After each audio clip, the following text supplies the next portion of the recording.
चालू आर्थिक वर्षको तेस्रो त्रैमाससम्म अर्थात् चैतसम्म आइपुग्दा बैंकहरूको समग्रमा वितरण योग्य नाफा नै ऋणात्मक देखिएको छ।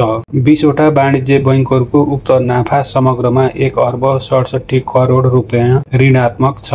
योभन्दा 2 वर्ष अगाडि अर्थात् 2079-80 को तेस्रो त्रैमाससम्ममा यी बैंकहरूको वितरण योग्य नाफा 15 अर्ब 28 करोड रुपैयाँ भन्दा धेरै थियो, तर अहिले ऋणात्मक छ। त्यसो त कुमारी हिमालयन, एनआइसी एसिया, प्रभु नेपाल इन्भेस्टमेन्ट, मेगा र राष्ट्रिय वाणिज्य बैंककै समग्र वितरण योग्य नाफा 22 अर्ब रुपैयाँ भन्दा धेरैले ऋणात्मक छ। त्यसैले अरु 14 बैंकहरूको उक्त नाफा धनात्मक हुँदा पनि समग्रमा बैंकहरूको वितरण योग्य नाफा ऋणात्मक देखिएको हो। पछिल्ला वर्षहरूमा बैंकहरूको वित्तीय अवस्था खस्कँदो अवस्थामा देखिएको छ। बढ्दो खराब कर्जाका कारण आम्दानीको ठूलो हिस्सा प्रोभिजनका लागि छुट्याउनु पर्ने अवस्था आएको छ। कोभिड पछि बैंकहरू लयमा फर्कन सकेका छैनन्, साथै पुँजी अनुसारको व्यापार वृद्धि पनि भएको छैन, जसले गर्दा लाभांश क्षमता कम हुँदै आएको छ। त्यसो त लाभांश क्षमता घट्नुका पछाडि विभिन्न आर्थिक, नीतिगत र आन्तरिक व्यवस्थापनका कारणहरू पनि रहेका छन्। हाल बैंकहरू कर्जा विस्तार गर्न निकै सतर्क भएका छन्। आर्थिक मन्दी, लगानीकर्ताको जोखिम लिने चाहना घट्नु तथा नेपाल राष्ट्र बैंकको कडाइका कारण यस्तो भएको बैंकरहरूको दाबी छ।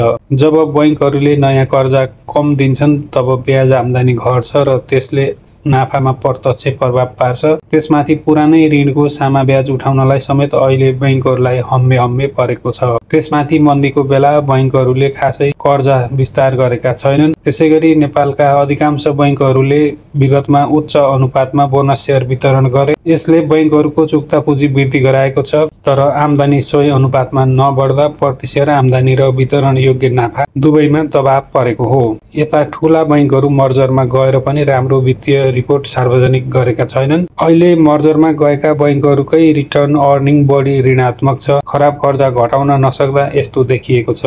यी सबै पक्षहरूको एकसाथ प्रभाव देखिँदा समग्रमा बैंकहरूको मुनाफामा संकुचन आएको हो भने प्रति सेयर आम्दानी, वितरण योग्य मुनाफा लगायतका सूचकहरू पनि सबल देखिन नसकेको हो। चालू आर्थिक वर्षको 9 महिनासम्म आइपुग्दा 6 वटा बैंकको वितरण योग्य नाफा ऋणात्मक छ। त्यस्तै 4 वटाको नाफा 3% भन्दा कम छ। त्यसैले यी 4 वटाले पनि लाभांश दिने सम्भावना निकै कम छ। यता सबैभन्दा धेरै लाभांश वितरण गर्ने क्षमता भने एभरेस्ट बैंकको 34.09% रहेको छ। दोस्रोमा स्ट्यान्डर्ड चार्टर्डको 19.35% रहेको छ। सानिमा बैंकको 18.92% लाभांश क्षमता छ। 8 वटा बैंकको मात्रै लाभांश क्षमता 10% भन्दा धेरै छ।